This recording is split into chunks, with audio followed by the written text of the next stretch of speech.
Good afternoon. आज के हमारे वीडियो में आपको ग्रामर करवाने वाली हूँ। उनमें है समास।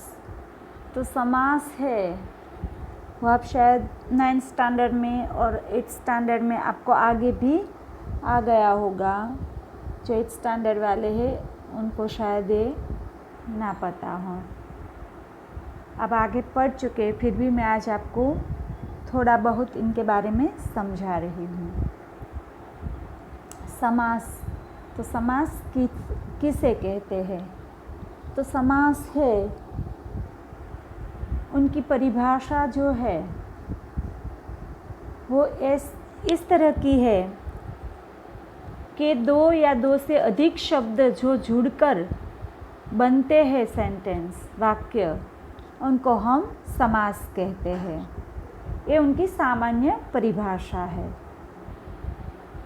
तो समास है, उनके अंदर कुछ उपसर्ग भी होते हैं, संधि भी होती है, और जो जुड़कर शब्द बनता है या वाक्य बनता है उनको हम समास कहते हैं।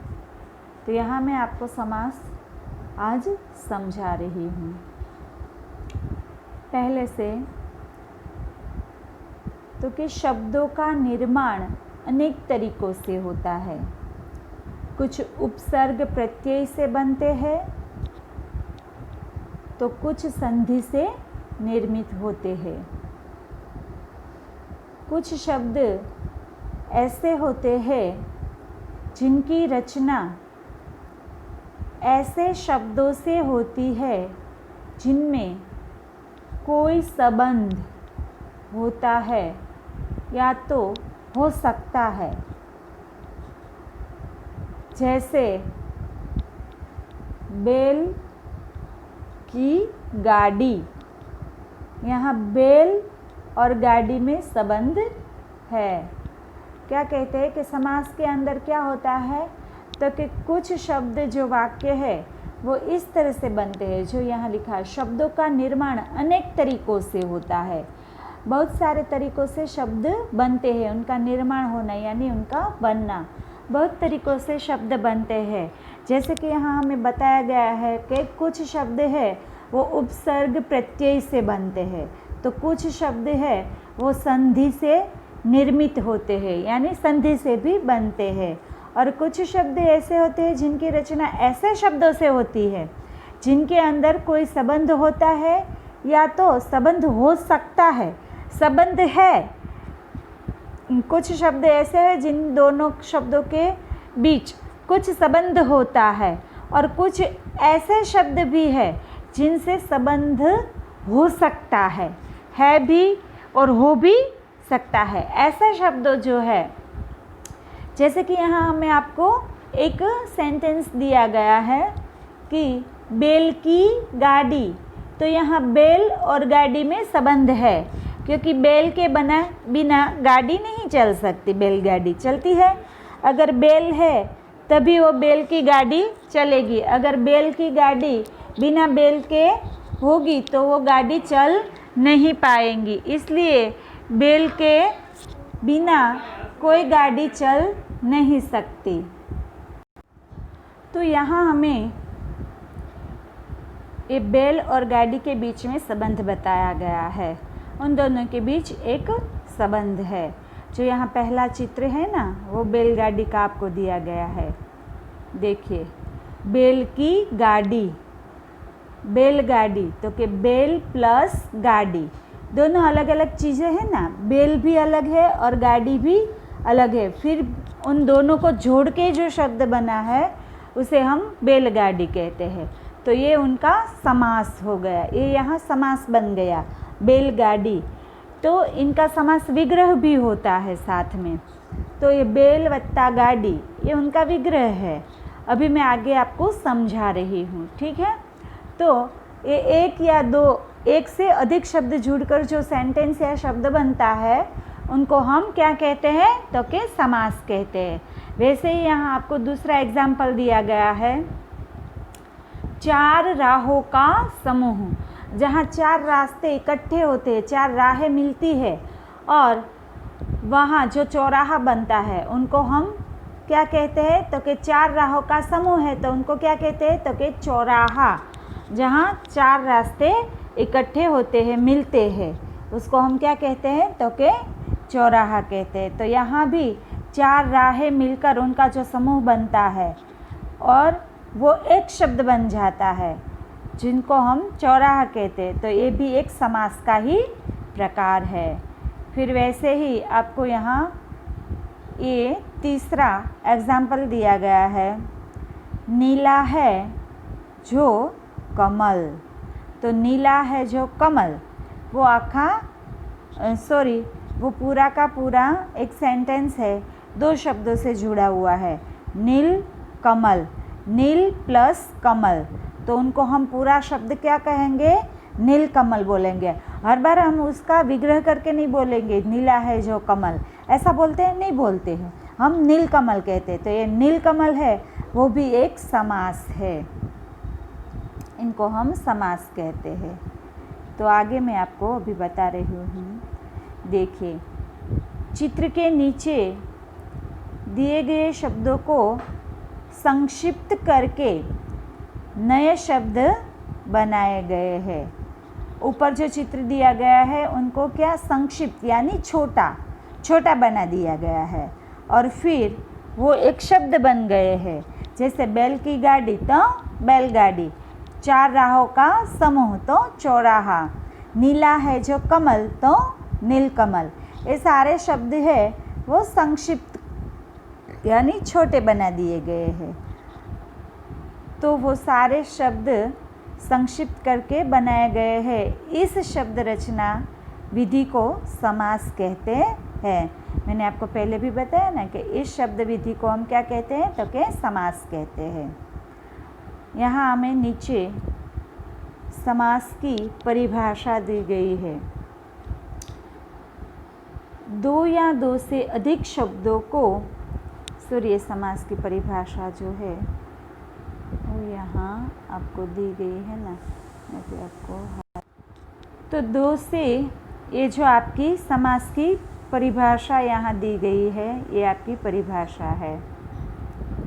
तो ये परिभाषा आपकी है, 2 या 2 से अधिक शब्दों को संक्षिप्त छोटा करके नए शब्द बनाने की विधि, उनको हम समास कहते हैं। तो क्या कहा है कि 2 या 2 से अधिक शब्दों को संक्षिप्त या छोटा करके नए शब्द बनाने की जो विधि होती है उनको हम समास कहते हैं। 2 या 2 से अधिक शब्द मिलकर जो शब्द बनता है या उनको छोटा बनाया जाता है, ऐसा शब्द है जो फिर नया शब्द बनता है, उनको हम क्या कहते हैं, तो कि समास कहते हैं। ये था आपका समास की परिभाषा। अब आगे उपर्युक्त उदाहरणों में 2 शब्द है। पहले शब्द को पूर्व पद और दूसरे शब्द को उत्तर पद कहते हैं। इनके अंदर 2 शब्द है। तो पहले पद, जो पहला पद है, जैसे कि यहाँ आपको बैलगाड़ी ऐसा दिया गया है ना, तो इसमें बैल है वो है पूर्व पद है। तो पूर्व पद और दूसरे पद को उत्तर पद कहते हैं। उदाहरणों में बैल, 4 और नील, ये सारे के सारे पूर्व पद है। फिर जो पीछे के जो शब्द, दूसरा शब्द है, उनको हम उत्तर पद कहते हैं। क्या कहते हैं, उत्तर पद। तथा गाड़ी, राह और कमल, ये तीनों के तीनों उत्तर पद है। इन पदों को हम समस्त पद या सामासिक पद भी कहते हैं। आगे देखिए, ये है समस्त पद। अब क्या है, समस्त पद। तो समस्त पद किसे कहते हैं, तो कि समास रचना से बना हुआ शब्द समस्त पद अथवा सामासिक पद कहा जाता है। जैसे कि गंगा जल, ये क्या है, समस्त पद है। बैलगाड़ी, वो भी समस्त पद है, उनका फिर विग्रह होगा ना। तो ये जैसे कि गंगा जल, तो गंगा का जल ऐसा होगा ना। तो ये गंगा जल है वो पूरा का पूरा समस्त पद है या तो सामासिक पद है, उन्हें समस्त पद कहते हैं। जब उसका समास विग्रह होता है तो वो गंगा का जल इस तरह से हो जाता है। अब आगे है समास विग्रह। तो समस्त पद को अलग अलग करने की विधि जो हम करते हैं ना, उसको समास विग्रह कहते हैं। जैसे कि गंगा का, जैसे कि गंगा का जल, क्या है यहाँ, गंगा का जल। तो ये गंगा का जो जल है ना, उसको हम अलग कर दिया। गंगा जल पूरा शब्द था ना, तो उनका हमने विग्रह कर दिया, तो वो क्या हो गया, ये जो समास विग्रह है वो पूरा शब्द था गंगा जल। ऊपर हमने देखा ना, यहाँ जो इस समस्त पद के अंदर क्या है, गंगा जल, यहाँ हमने उसका विग्रह कर दिया, तो क्या हुआ, गंगा का जल हुआ ना। इनको समास विग्रह कहते हैं। और ये जो पूरा शब्द है उसको हम समस्त पद कहते हैं। समास के भेद, ये हमने देखा समास की परिभाषा क्या है, और समास की परिभाषा के अंदर समस्त पद और सामासिक पद किन्हें कहते हैं। उनके बाद अब हम समास विग्रह देखा। अब समास के अंदर उनके कितने भेद हैं, समास के भेद यानी उनके प्रकार। तो समास के मुख्य 6 प्रकार है, उनके भेद है वो 6 भेद है, अलग अलग भेद है उनके। पहला है अवयवी भाव समास, फिर दूसरा है तत्पुरुष समास, और तीसरा है कर्मधारय समास, फिर चौथा है द्विगु समास, उनके बाद है पांचवा द्वंद्व समास, और उनके बाद है 6 नंबर का बहुव्रीहि समास। ये 6 के 6 समास के भेद है, उनके प्रकार है। यहाँ आपको फ्लावर दिया गया है, इस फ्लावर में भी ये सारे के सारे समासों के नाम लिखकर आपको बताया गया है। आप एग्ज़ाम में इस तरह से लिख सकते हैं समास के भेद। यहाँ जो आपको फ्लावर बना के दिया है उनके अंदर बीच में जो लिखा है समास, और फिर हर पंखड़ी के अंदर उन्होंने उसके भेद के नाम लिखे हुए हैं। अवयवी भाव समास, बहुव्रीहि समास, द्वंद्व समास, द्विगु समास, कर्मधारय समास, तत्पुरुष समास, ये सारे के सारे उनके भेद है। समास है वो 6 प्रकार के होते हैं, भेद यानी उनके प्रकार। उनमें सबसे पहला हम यहाँ आज सीखेंगे, करेंगे, वो है अवयवी भाव समास। कौन सा करेंगे, अवयवी भाव समास। यहाँ हम करेंगे आज अवयवी भाव समास। तो अवयवी भाव समास के अंदर क्या आता है वो हम आगे करेंगे, ठीक है। पहला समास है हमारा अवयवी भाव समास। तो आगे हम करेंगे अवयवी भाव समास। अवयवी भाव के समास के अंदर उस समास की परिभाषा में पहले आपको करवा रही हूँ। हमने आगे देखा ना कि समस्त पद किसे कहते हैं, तो कि जो पूरा का पूरा सेंटेंस है, जुड़ा हुआ है, उन्हें हम समस्त पद कहते हैं।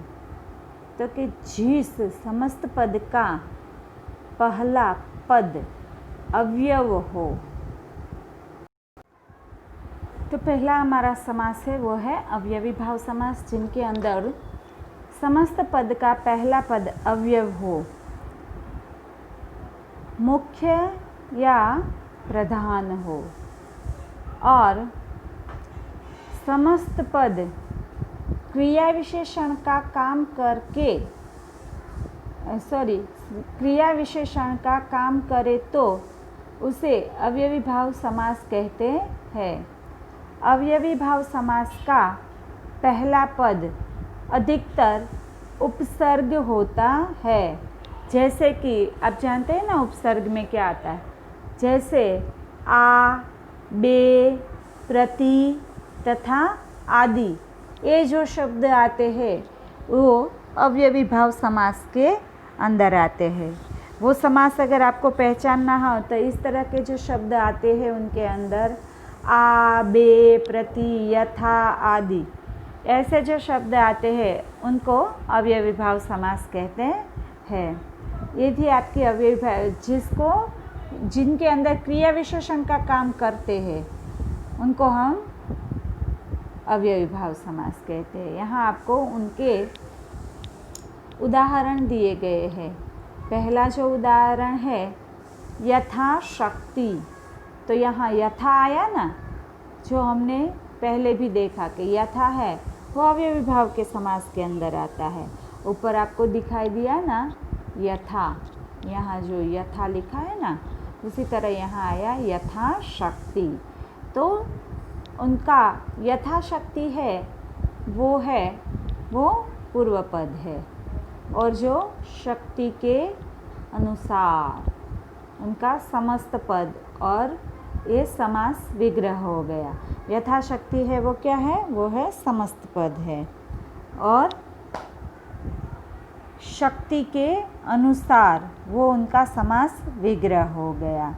तो ये था अवयवी भाव समास का उदाहरण। इनके बाद है भरपेट। तो यहाँ आपने देखा ना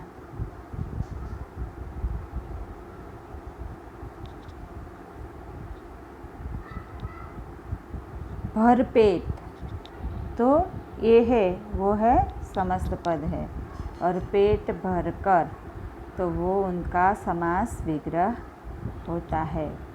अवयवी भाव समास को पहचानना हो तो बे वगैरह के जो शब्द आते हैं ना, यहाँ आपको मैंने दिखाए, उन तरह से उनको पहचाना जा सकता है। यहाँ कुछ और उनके एग्जाम्पल्स आपको दिए गए हैं। अवयवी भाव समास के कुछ यहाँ उदाहरण हमें दिए गए हैं। तो इनमें से पहला है प्रत्येक। तो प्रत्येक है वो समस्त पद है इनका। तो प्रत्येक का समास विग्रह, समास के अंदर समास विग्रह का भी इतना ही महत्व है, इसलिए अब ये बात खास ध्यान रखना कि उनका समास विग्रह कैसे होता है। विग्रह के आधार पर आप समास को पहचान भी सकते हैं, और आपको याद भी रहेगा कि इनका इसका इस तरह से विग्रह होता है तो ये कौन सा समास है। ठीक है बच्चों, तो समस्त पद है प्रत्येक, तो उनका समास विग्रह होता है एक एक। प्रत्येक यानी बहुत सारे मिलकर जो बनते हैं ना, एक एक प्रत्येक, हर एक व्यक्ति को हम ऐसा कहते हैं ना, इस तरह एक एक व्यक्ति, प्रत्येक यानी एक एक। फिर अनजान, तो बिना जाने, उनका विग्रह होगा बिना जाने, जिनको हम जाने बिना जिनके साथ कोई कार्य करे, ऐसे लोग जिनको बिना जाने। अनजान यानी बिना जाने, जिनको हम जानते नहीं है। यथा समय, तो के समय के अनुसार, उनका विग्रह होगा समय के अनुसार। रातों रात, रात ही रात में, क्या कहते हैं, रात ही रात में। रातों रात यानी रात ही रात में ही जो घटना बन जाती है, रातों रात, ऐसी रात। फिर प्रतिदिन, तो उनका होता है प्रत्येक दिन, यानी तो प्रत्येक दिन या हर दिन, दोनों ही उनके समास विग्रह है वो सही है। या तो आप प्रत्येक दिन भी कह सकते हैं या हर दिन भी कह सकते हैं। तो ये सारे समास है, ये अवयवी भाव समास के उदाहरण है, उनके एग्जाम्पल है। अभी और कुछ भी है यहाँ जो पहले दिया गया है, वो आजन्म, तो जन्म से लेकर, आजीवन तो जीवन भर, भरपेट तो पेट भर कर, बेखटके तो बिना खटके के। प्रतिक्षण तो प्रत्येक क्षण या तो हर क्षण, ये दोनों ही उनके समास विग्रह है। ये सारे के सारे हमने अवयवी भाव समास के उदाहरण देखे। यहाँ आपको उनके एग्जाम्पल दिए गए हैं। एग्ज़ाम में अगर पूछे तो आपको इस तरह से विग्रह करके उनको बताना है। अब आगे है दूसरा समास, तत्पुरुष समास। कौन सा है? तो कि तत्पुरुष समास। तो तत्पुरुष समास की परिभाषा क्या है? तो कि जिस समस्त पद का पूर्व पद, पहला पद, पूर्व पद गौण कम महत्वपूर्ण हो और उत्तर पद मुख्य या प्रधान हो, उसे तत्पुरुष समास कहा जाता है। जैसे कि क्या कहा कि तत्पुरुष समास किसे कहते हैं? तो कि जो समास है उसका पूर्व पद यानी पहला जो पद है वो गौण माना जाता है, उनका इतना महत्व नहीं होता। ऐसे पद को हम गौण पद कहते हैं। पर जिनका उत्तर पद है वो मुख्य पद है यानी प्रधान पद है। ऐसे पद वाले जो शब्द है उनको हम तत्पुरुष समास कहते हैं। यहाँ अब आगे आपको तत्पुरुष समास के उदाहरण दिए गए हैं, उनकी परिभाषा, उनके बाद यहाँ उनके एग्जाम्पल है। जो पहला एग्जाम्पल है, यहाँ आपको एग्जाम्पल पहला दिया गया है, वो कौन सा है? तो कि घुड़सवार, घोड़े पर सवार। तो घोड़ा है उनका महत्व नहीं है इतना, पर उनके ऊपर जो सवार है वो मुख्य प्रधान शब्द है, तो उनको हम तत्पुरुष समास कहते हैं। घुड़सवार तो ये समस्त पद है और घोड़े पर सवार वो उनका समास विग्रह है। आगे दूसरा है हस्तलिखित, हाथ से लिखा हुआ। क्या? तो हस्तलिखित है वो समस्त पद है, हाथ से लिखा हुआ समास विग्रह है उनका। उसी तरह कूड़ा घर, तो कूड़े के लिए घर। क्या? तो यहाँ पहला शब्द है वो कैसा है? तो के गौण है और उनके लिए जो घर है कूड़ा घर, कूड़े का घर है ना। घर किसका है? तो के कूड़े का घर। तो घर को यहाँ मुख्य प्रधान शब्द माना जाता है। इस तरह के जो शब्द होते हैं उनको हम तत्पुरुष समास कहते हैं। अब आगे है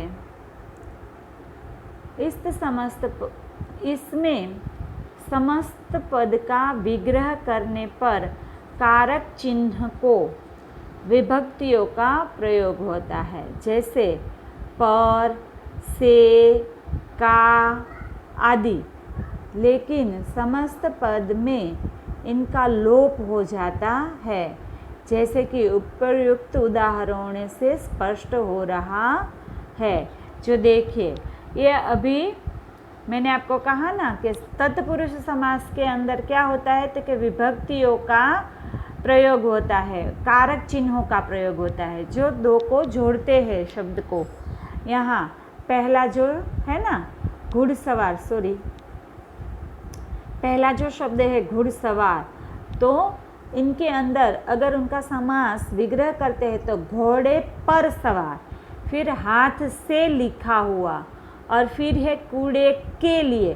तो ये जो के है, के, से, ये शब्द क्या, ये सारे शब्द है वो क्या है? तो के पर, से, का आदि ये विभक्तियों का यहाँ प्रयोग होता है, कारक चिन्हों का प्रयोग होता है। वो दूसरे शब्द को उनके साथ जोड़ते हैं ना, इसलिए ये क्या हो बन जाता है? तो के तत्पुरुष समास बनता है। कारक चिन्हों को दृष्टि से तत्पुरुष के 6 भेद होते हैं।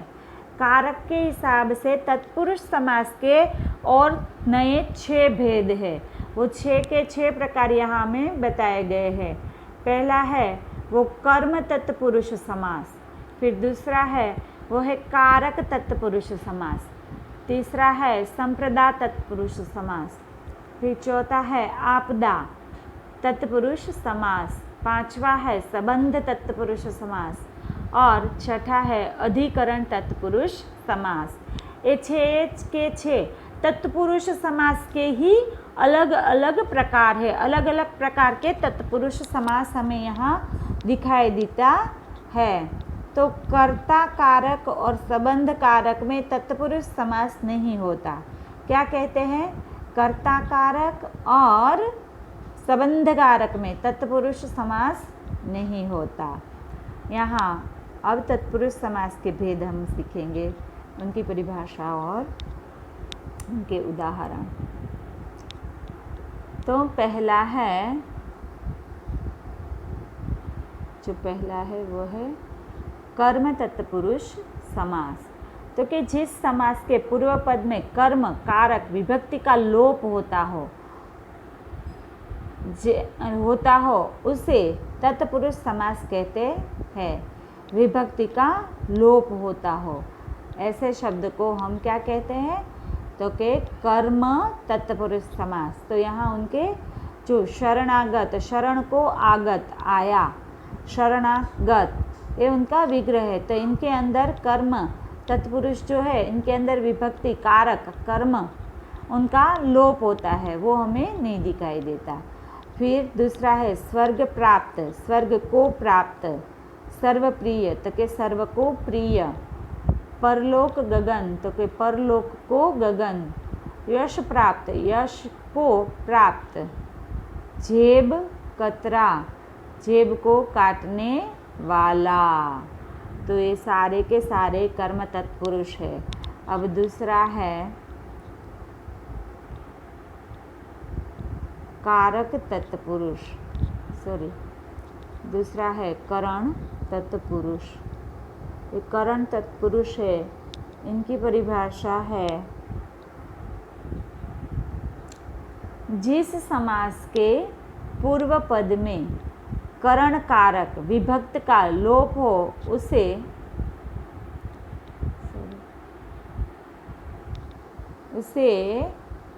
हम करण तत्पुरुष समास कहते हैं। क्या कहते हैं? तो करण तत्पुरुष समास कहते हैं। उनके समस्त पद इस तरह से होते हैं। भूख मरा, भूख से मरा हुआ। और दूसरा है भयाकुल, तो के भय से आकुल, रेखांकित, रेखा से अंकित, स्वरचित तो स्वयं से रचित। और उनके और भी उदाहरण है पास में। कष्ट साध्य तो के कष्ट से साध्य, मन माना तो मन से माना, गुण युक्त, गुण से युक्त, मन गंधत तो मन से गढ़ा हुआ। ये थे कारक के शब्द। आगे है संप्रदा तत्पुरुष। तीसरा जो है वो है संप्रदा तत्पुरुष। तो उनकी परिभाषा है जिस समास के पूर्व पद में संप्रदान कारक विभक्ति का लोप हो उसे संप्रदान तत्पुरुष समास कहते हैं। जैसे कि राह खर्च, राह के लिए खर्च, युद्ध भूमि, युद्ध के लिए भूमि, देशार्पण, देश के लिए अर्पण, डाक गाड़ी, डाक के लिए गाड़ी, बलि पशु, बलि के लिए गाड़ी। फिर देशभक्ति तो देश के लिए भक्ति, हवन सामग्री तो के हवन के लिए सामग्री। आगे है पाठशाला तो पाठ के लिए शाला, क्रीडा क्षेत्र, क्रीडा के लिए क्षेत्र, राज्य लिप्सा, राज्य के लिए लिप्सा, गौशाला, गौओं के लिए शाला, आराम कुर्सी, आराम के लिए कुर्सी, डाक व्यय, डाक के लिए व्यय, विद्यालय, विद्या के लिए आलय। तो ये सारे के सारे संप्रदान तत्पुरुष समास के एग्जाम्पल थे। अब आगे है पांचवा, अपाद तत्पुरुष। जिस समास के पूर्व पद में अपाद कारक विभक्ति का लोप हो उसे अपाद तत्पुरुष कहते हैं। जैसे कि देश निकाला, देश से निकाला। शक्ति विहीन, शक्ति से विहीन। पद दलित, पद से दलित। रोग मुक्त, रोग से मुक्त। पथ भ्रष्ट, पथ से भ्रष्ट। भय भीत, भय से भीत। जन्मांध, जन्म से अंधा। लक्ष्यहीन, लक्ष्य से हीन। ये था पांचवा अपादान तत्पुरुष। तत्पुरुष के ही प्रकार है। अब आगे है, सॉरी ये था चौथा, अब आगे है पांचवा संबंध तत्पुरुष समास, जिनके अंदर संबंध हम देख सकते हैं। जिस समास के पूर्व पद में संबंध कारक विभक्ति का लोप हो उसे संबंध तत्पुरुष समास कहते हैं। जैसे कि देव मूर्ति, तो के देव की मूर्ति। जीवन साथी, जीवन का साथी। भातृ स्नेह, भाई का स्नेह। विद्या भंडार, विद्या का भंडार। पराधीन, दूसरों के अधीन। सिर दर्द, सिर का दर्द। देशोद्धार, देश का उद्धार। फिर है लखपति, लाखों का पति। ईश्वर भक्ति, ईश्वर की भक्ति। बैलगाड़ी, बैल की गाड़ी। सेनापति, सेना का पति। उनके बाद है दीनानाथ, दिनों के नाथ। पवन पुत्र, पवन का पुत्र। जल प्रवाह, जल का प्रवाह। ये सारे के सारे समस्त पद और उनके समास विग्रह थे। जो कौन सा समास, तो के संबंध तत्पुरुष। ये सारे के सारे तत्पुरुष समास के ही एग्जाम्पल है। अब तत्पुरुष समास का छठा एग्जाम्पल जो लास्ट है। टोटल समास 6 है और 6 समासों के अंदर तत्पुरुष समास है, उनके भी 6 प्रकार है। ये सिर्फ आपकी समझ के लिए यहाँ दिए गए हैं। तो के अधिकरण तत्पुरुष समास लास्ट है ये तत्पुरुष समास का अधिकरण तत्पुरुष। तो कि जिस समास के पूर्व पद में अधिकरण कारक विभक्ति का लोप हो उसे अधिकरण तत्पुरुष समास कहते हैं। जैसे कि दानवीर, तो कि दान में जो वीर है वो दानवीर। आनंद मग्न, तो आनंद में जो मग्न है। फिर है गृह प्रवेश, तो कि घर में प्रवेश।